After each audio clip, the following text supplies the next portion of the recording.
Common mistake number 2 I see people make is when they do invest in a machine, not looking after the machine properly.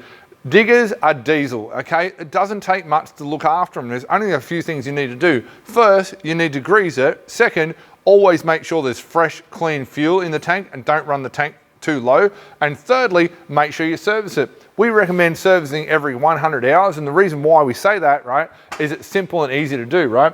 It's simply changing a fuel filter, an oil filter, making sure your coolant is okay, checking for any oil leaks and making sure you look after the machine.